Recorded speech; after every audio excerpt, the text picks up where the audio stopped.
Go inside the Crimson Tide with your hosts Rodney Orr and Gary Harris, keeping you informed on everything Alabama. Tider Insider TV, brought to you by Visit Tuscaloosa.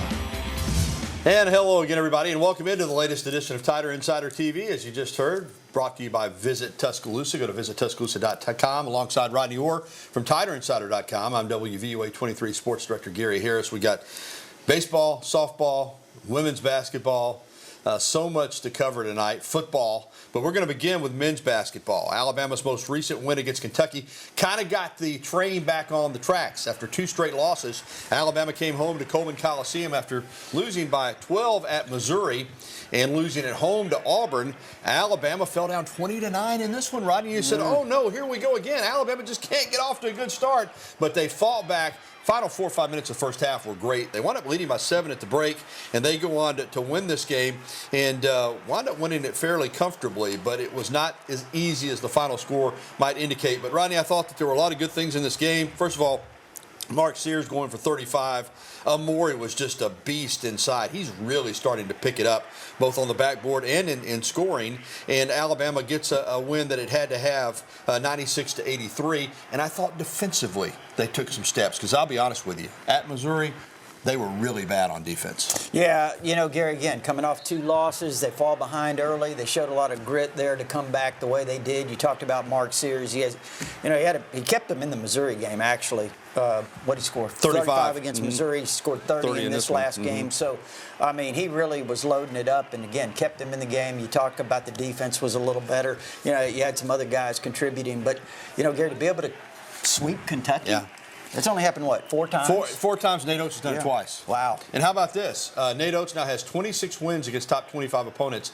He was tied with Wimp Sanderson for 25. Now, granted, Alabama's playing more top 25 opponents, but still, to be this early in his tenure and already have that, so really noteworthy. But you're right. I mean, Kentucky had a couple guys out, but, you know, Alabama does too. It just seems to, for some reason, Alabama doesn't get talked about. The fact that Reed's out and Reitzel is out. And, you know, they're not 100% either. But at the same time, to sweep Kentucky, that is a big deal. I mean, and you know, I've talked about this before.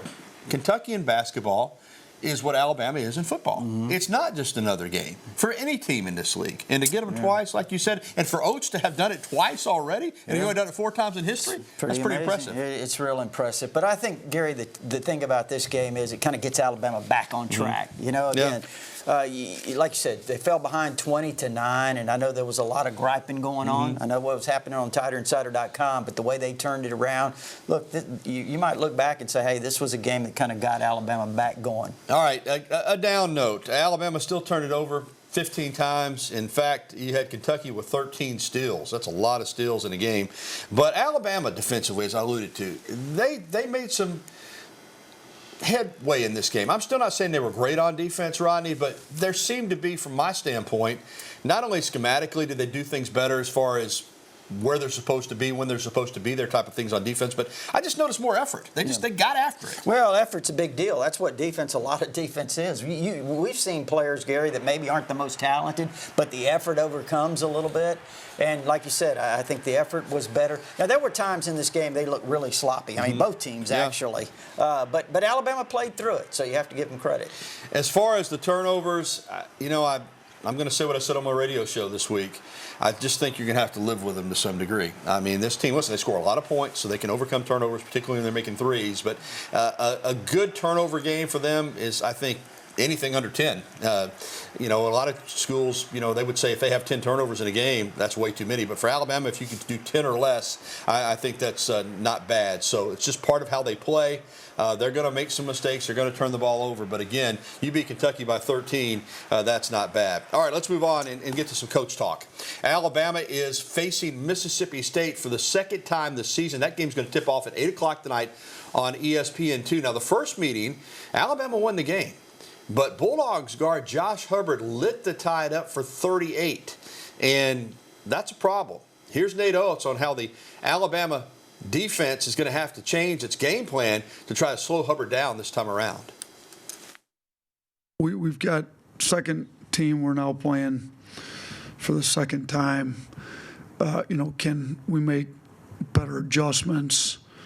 we were fortunate to get the win at their place, but we didn't play particularly well, particularly on the defensive end, especially with Hubbard. So, you dropped 38 on us. We've given up too many career highs to guys. We're got to find a better matchup, find a better plan, do a better job with him because he killed us. He really did. But Alabama won the game 88-84. Alabama's beaten Mississippi State now 7 straight times, Roddy. Chris Jans, who's an excellent coach, is 0-6 against Nate Oats in Alabama. And this team's coming off a disappointing loss at Oklahoma. Mississippi State was on a roll. They got handled at Oklahoma. And you know what? They're dangerous. They're ranked 23, so they're a quality team. With what Alabama has left, though, going to number 5 Tennessee this weekend, playing number 3 Florida next week, and then number 1 Auburn, this kind of has that feeling of a setup game a little bit. Well, it does. But at the same time, Gary, you look at that stretch and you almost say, hey, man, this is kind of a must type win. And again, I say must. It doesn't mean obviously it's going to end your season. But at the same time, I think when you look at that stretch and you want to finish it really strong, you need to win this one. Absolutely. And Mississippi State averages 9.4 steals per game, and Alabama with their turnover issues, that'll be big in this game. But yeah, Bama needs to get this one because, as I said, that's a gauntlet. In fact, Rodney, I haven't done the research. Stats and research people out there, if any of you are out there want to look it up, I don't know that a team, maybe in the Big East heydays in the early 80s or maybe the ACC, but I don't know if there's ever been a team in college basketball that has finished their regular season schedule playing 3 top 5 teams. And what, 7 ranked teams in a row? Yeah. 6, 7? Yeah, but 3 top 5 teams to finish the season. That is a gauntlet, to say the least.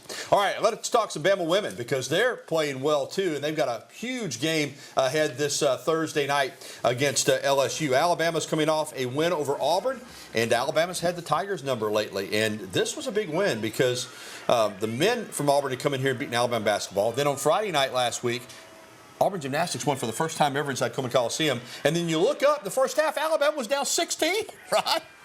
But they finished the first half on a 17-0 run to lead by 1 at half. And in the second half, they took care of business. And they go ahead and they win this game by 16 points on Sunday. Big win for Alabama because they're fighting to get possibly a number 4 seed in the SEC tournament. And more importantly, get a number 4 seed in the NCAA tournament so they could host a couple games, one, and then if they win, host another. And they had to have this one, and now you got LSU coming here on Thursday night, and let's just call it for what it is. If they could knock off LSU, that would go a long way toward a lot of good things for this team. Yeah, I mean, you know what? They've already, Gary, look, they've had a really good season so far. They've got a lot in front of them. To be able to come back from 16 down, as you mentioned, win by 16, 32-point turnaround, it's pretty amazing. Yeah, it is. So this Alabama women's team has a chance to do some things that we haven't seen done around here since Rick Moody was the head coach, and that's make a deep run in the NCAA tournament. But a win on Thursday night against LSU would be huge for this team. All right, let's move on and get ready for a big segment coming up next here on TITV. We'll preview Alabama's offensive line. Rodney is going to be ready to talk about that as spring football is fast approaching. Plus, Kalen DeBoer added 2 more commits for the 2026 class. And we'll tell you all about those guys. And we'll also be getting to your phone calls, emails, and tweets in just a little bit. That phone number is always 205-348-WVUA. That's 348-9882. Or you can email us at the address on your screen. We'll be right back with the only show that takes you inside the Crimson Tide, the award-winning Tider Insider TV. We'll be right back.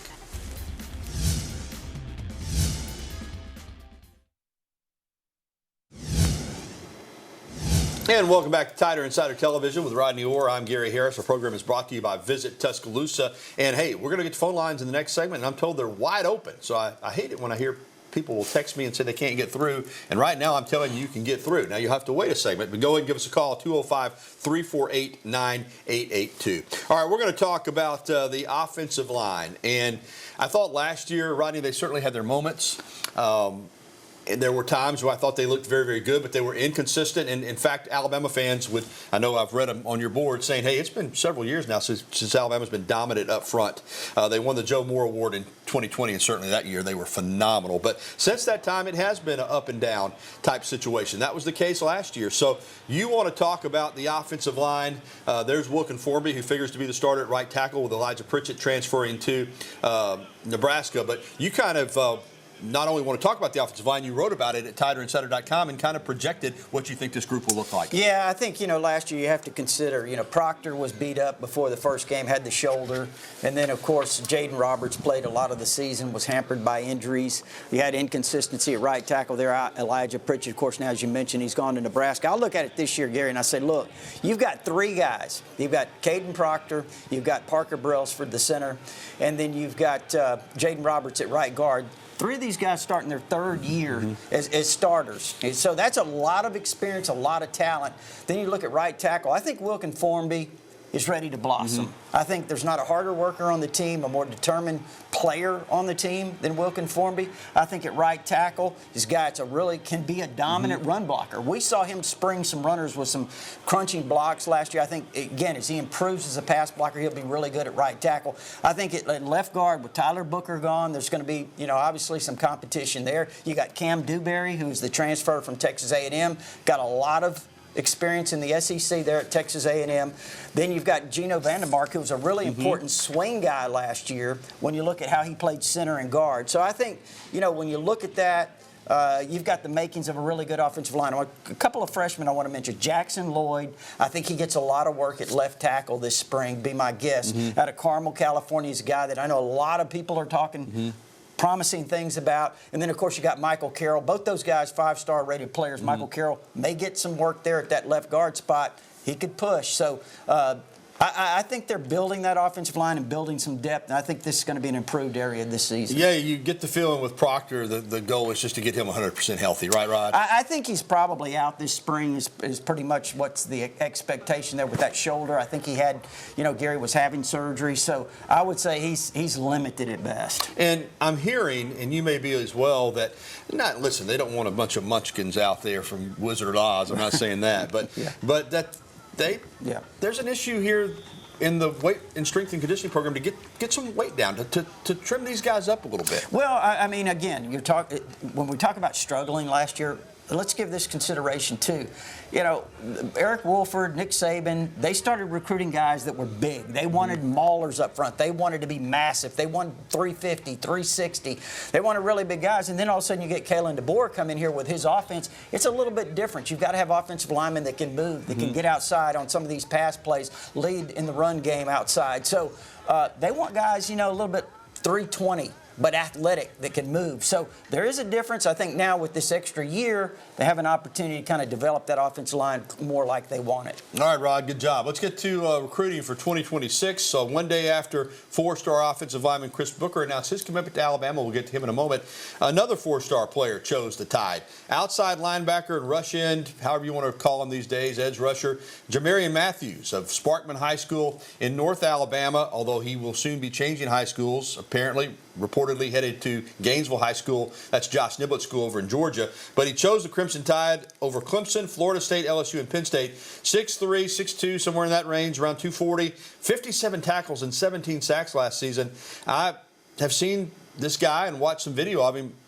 I think he's your prototypical modern-day edge. He's a pass rusher. I mean, he's a guy, you talked about the stats there. He had 17 sacks last year. Gary, I think he had double digits. He's got over 27 sacks the last two seasons.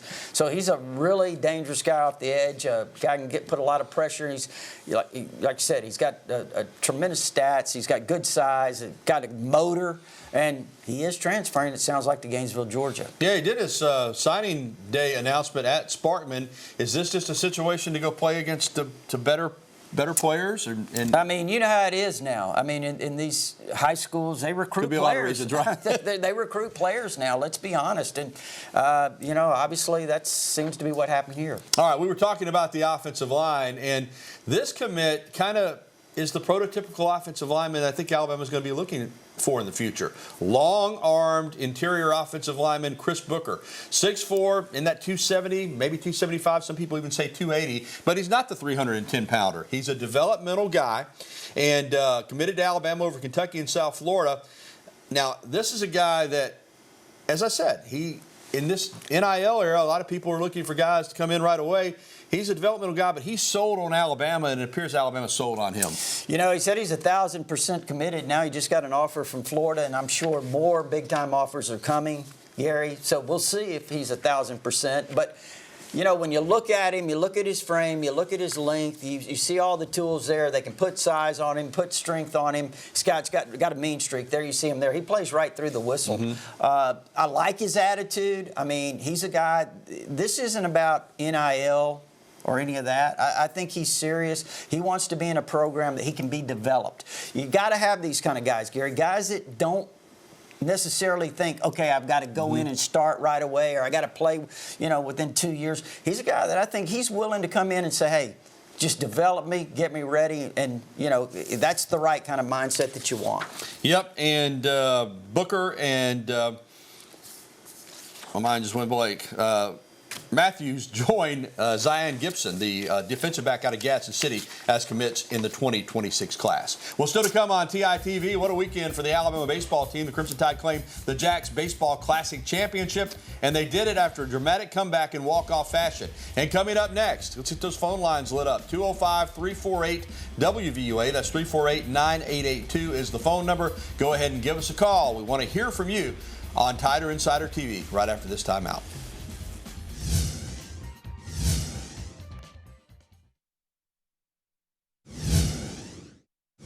How about a little history? Alabama baseball in the final game of the Jacks Baseball Classic in Jacksonville, Florida on Sunday fell behind in the fourth inning to Ohio State 10-0. Game over, right? Not so fast, my friend.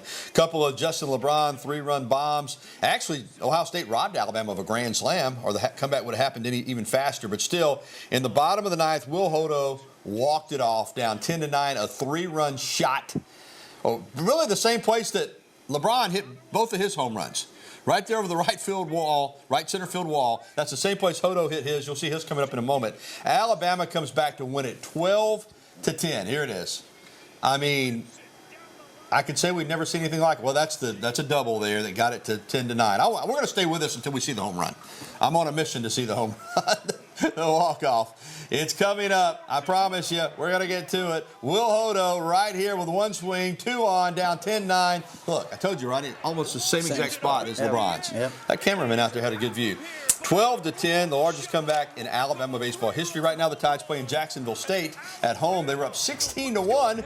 Jacksonville State trying to pull a little miracle. They cut it to 16-10, but Bama still with a 6-run lead. All right, welcome back. We're going to get to some phone calls now. And Dallas up in Jasper is going to lead us off. Hey, Dallas. Hey, I was wondering if y'all think they might move Casey Poe out to tackle to give us more depth there. You know, look, he's really versatile. There's no doubt about that. Redshirt freshman out of the state of Texas. Casey could play center. He could play guard.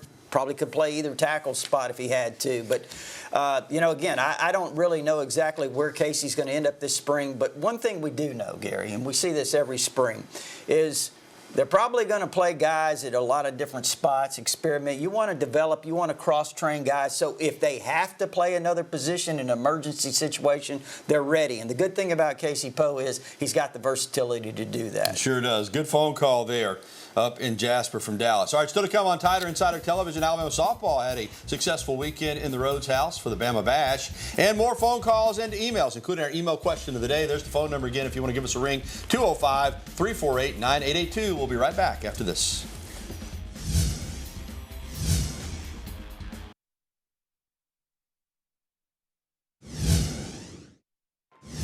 Bama softball needed a good weekend, and they got it at home at the Bama Bash. Didn't start out well. They lost their first game against Virginia Tech 2-1, but rallied to win 4 straight games, including beating Virginia Tech in the rematch on Sunday. Run ruled them, in fact, 9-1. So Alabama with a good weekend of softball, and that's what they're looking forward to. They got another tournament coming at home this weekend. All right, let's get to our email question of the day, and it's brought to you by KDM Service Corporation. When it comes to heating and air conditioning, KDM Service Corporation serves your family like our family. Who did you like the best? Mark Gottfried, Anthony Grant, or Avery Johnson? Who did the best job at Alabama? That's from Tori. I'll tell you this.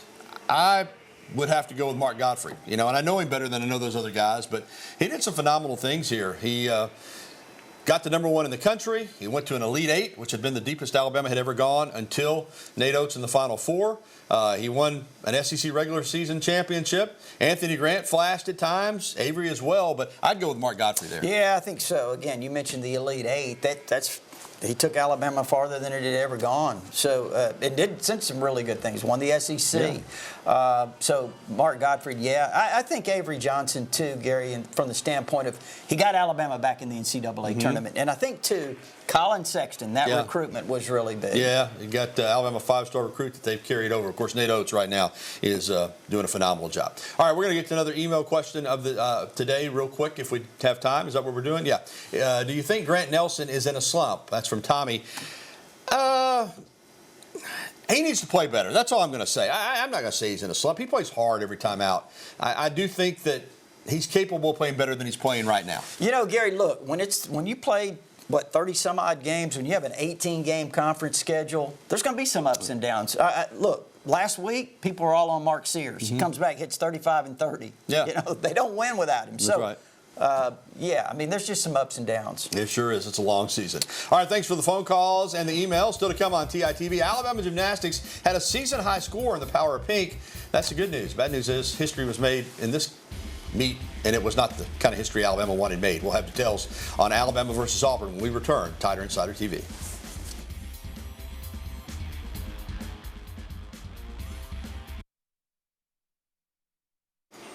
Last Friday night, Alabama Gymnastics hosted Auburn in the Power of Pink meet for breast cancer awareness. Just an awesome meet in that regard. It was a meet where Alabama had a season-high score. Unfortunately, they lost to Auburn. That was the first time Auburn has ever won inside Coleman Coliseum. Now, Alabama was great on bars, they were great on the beam, and they were great on floor. They had a very poor start on vault. That cost them. They were a half point down after one rotation, and Auburn gets the win. But Alabama is showing progress, Rodney. It's been a tough year, but maybe they'll get it together here down the stretch. All right, that is going to do it for this edition of Tider Insider TV, presented by Visit Tuscaloosa. A reminder, if you missed any of tonight's show, we have a replay at 10:30 tonight on WVUA 23, or you can find it anytime at WVUA23.com. Now, Alabama baseball led 16-1 over Jacksonville State. It's now 16-11 in the 7th. But early on, our Stu McCann was there. It was a home run field day for Alabama baseball. We're going to leave you with those early game highlights, and hopefully Alabama won't let this one get away. 16-11 in the 7th. For Rodney Orr, I'm Gary Harris. Thanks for watching Tider Insider TV. Have a great night, everybody.